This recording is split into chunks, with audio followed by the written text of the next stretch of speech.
Well, everyone, iOS 16.1, the beta one officially came out today, which was very, very interesting.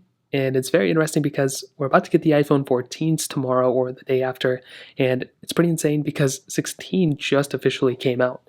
Now, first of all, the size of this update was very strange because coming from the RC of iOS 16, you have to, I guess, reinstall the complete version of iOS 16.1.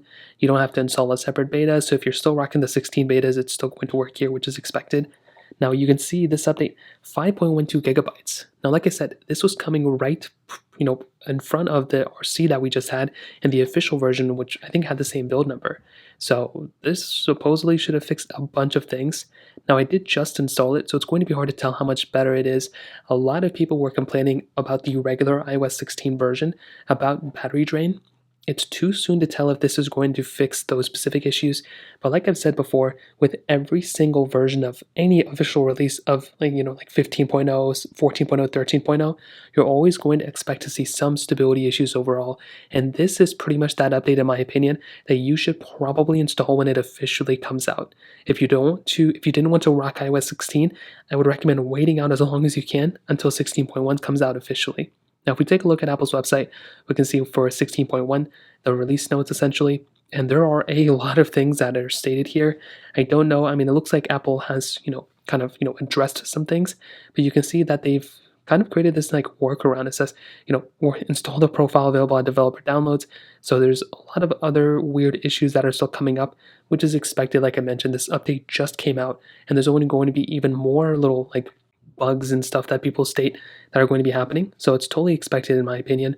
You can see right here, it says you might be able to, unable to pair a ECM code, all these other things right here.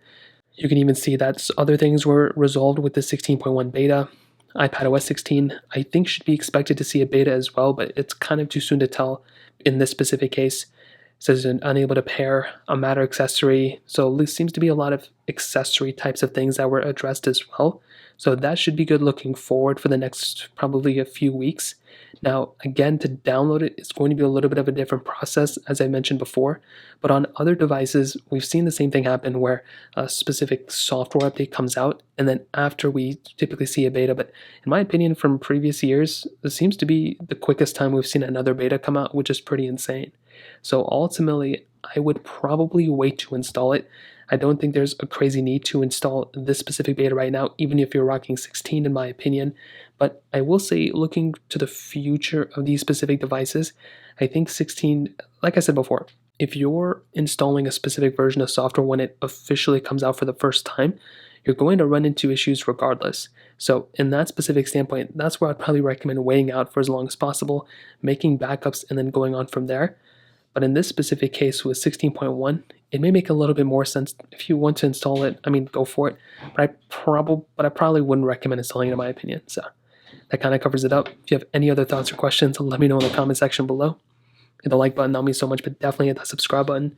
More importantly than everything else, I love every single one of you guys. Hopefully I'll catch you guys in the next video. Peace out.